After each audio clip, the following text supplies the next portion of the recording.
Howard Chaykin, Walter Simonson, Jim Sherman, and then down the hall is Bill Sienkiewicz, who also I worked for, and a bunch of other guys. And that was back in 1985 when they were still lettering the boards. Yeah. Remember the first thing we do when the pencils went out, or the layouts, and they come back lettered, is you take them and you Xerox them. Because if you made a mistake on your own art, you know, you could then, and I remember a couple times having to take a Xerox version of the lettering and having to rubber cement it onto the boards because ink splash or something or whatever. My first job was coloring comics by hand. At the time we were coloring with watercolor, and I got to sort of see, you know, from the perspective of a colorist, I got to sort of see that corner of the industry change from the old style to the hand-painted stuff. A lot of companies were blue lining, and where I was, we had a slightly different system. But it was painted by hand and then photographed like a piece of art and separated and printed. Right. And then into that, they changed. There was this changeover going on.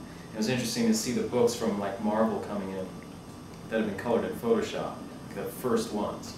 And we were like, you know, we would get them because we had a trade with Marvel, and we would all kind of go like, this is awful. The digital coloring? Yeah. I remember Techno Comics really tried to blow it out the water in Florida, and they started to do, like, they launched with just doing digital coloring. The problem was they would have artists drawing their usual black and white line art that would get colored with a limited palette. It went from 64 to like 200 something. 256, right. And then, oh my God, any color in the world, and they were throwing any color in the world on the art, and it actually disturbed the art. Sure.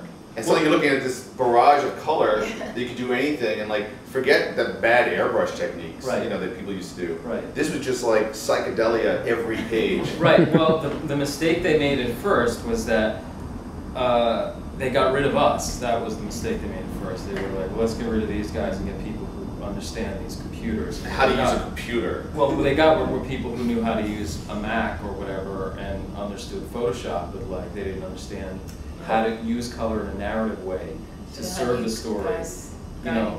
And they understood computer. They weren't comic book and they weren't artists at all. So then after like this initial wave of stupidity, they were like, you know, this program is really simple actually, and it is. And we need to bring these guys back and take like an hour and teach them how to use the program, and then let them do what they were doing before. And then so then there was this backtracking that went on. And you can actually go back and see it go in waves, like what Dean's talking about, and then you see it start to pick up speed and to actually turn into something. Well, nowadays, most of the artists that I know, and everybody in this room has got some facility with computers. I mean, you have to. In a lot of cases, even if you're working completely on boards, you're scanning your stuff in and then sending it off digitally. You know, uploading into an FTP site as finished work. So, I mean, everybody's had to learn to one degree or another.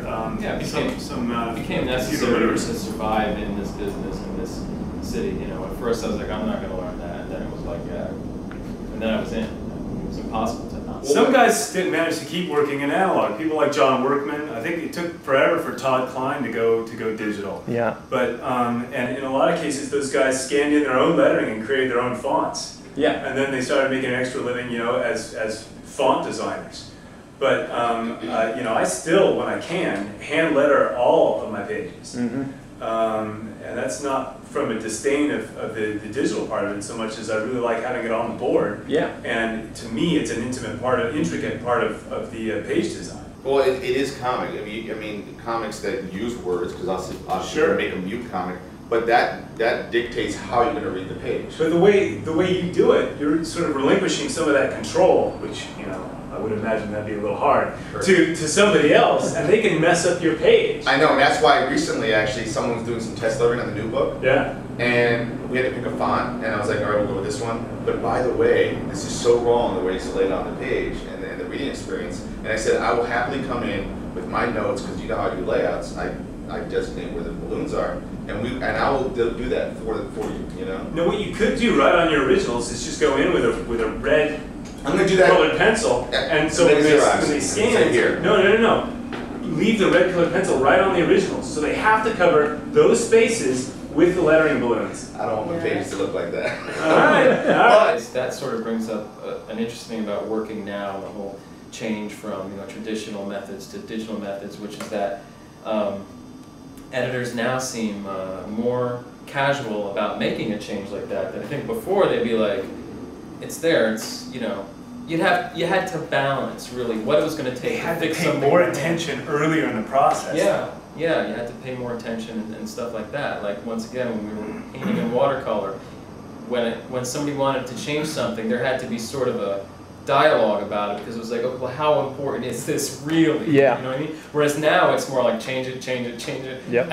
Right up until that thing goes to press, which I think really mucks up the system. You see, And- that's the great thing about writing and drawing your own stuff, is you can change it right until 2 seconds before you click send. Right, and then it's imperative to you. And It's a really living thing. The artwork's right. Oh yeah, if you're Right. working in a process with